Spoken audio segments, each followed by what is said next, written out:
Au début des années 2000, il y avait une voix douce, calme, presque fragile. Mais paradoxalement, cette voix dominait tout.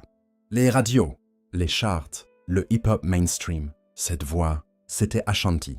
Et pendant un moment, elle n'était pas seulement célèbre, mais elle était incontournable. Mais derrière cette domination se cachait une réalité beaucoup plus sombre. Une histoire de pouvoir, de contrôle et d'un empire qui allait s'effondrer. La recette était simple. Ja Rule, crédibilité street. Ashanti, mélodie émotionnelle.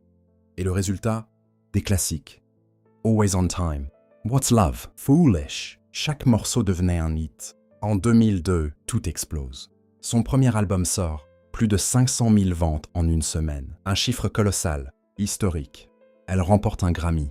Elle domine les charts. Quand un artiste devient le visage d'un empire, il devient aussi dépendant de cet empire. Et dans le cas d'Ashanti, tout était lié à une seule personne, Irv Gotti. Il la découvre, il la positionne, il la protège. Mais surtout, il contrôle la vision. Et dans l'industrie musicale, la vision, le pouvoir. Murder Inc. grandit vite, trop vite. Et comme souvent, à ce qui monte trop vite, attire l'attention. Un jour, tout change. Les fédéraux débarquent. Perquisitions, enquête, soupçons de blanchiment, connexion douteuse. Et là, la machine se grippe. Radios hésitent, marques prennent leur distance.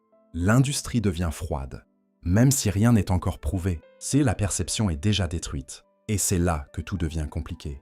Parce que Ashanti n'est pas accusée, mais elle est liée. Et dans l'opinion publique, proximité, culpabilité. Elle continue de sortir de la musique, mais quelque chose a changé. L'énergie n'est plus la même.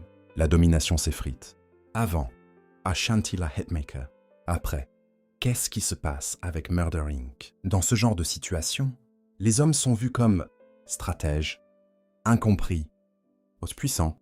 Les femmes, elles, deviennent des extensions. Des années plus tard, une nouvelle controverse éclate. Irv Gotti parle, et pas seulement du business. Il affirme que leur relation n'était pas seulement professionnelle. Il parle d'attachement, d'émotion, d'une connexion personnelle. Ashanti répond, calmement, mais fermement. Elle dément. Elle rejette cette version, parce que dans les médias, le bruit est plus fort que la vérité. Et soudain, le récit change. Avant, elle a dominé une époque. Maintenant, elle faisait partie de sa vision. C'est la vraie question. Pas la musique, pas les ventes. Mais qui décide de l'histoire? Parce qu'il y a un fait simple. Ashanti vend 500K en une semaine. Ça ne s'invente pas. Elle n'était pas juste une chanteuse. Elle était la mélodie, l'émotion, le pont vers le grand public.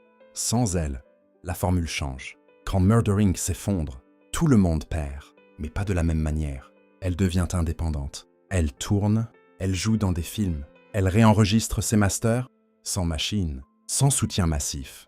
Avec le temps, son succès n'est plus vu comme le sien, mais comme une époque liée à un label. Et ça, c'est le vrai problème. Des années plus tard, elle revient, différemment, plus stable.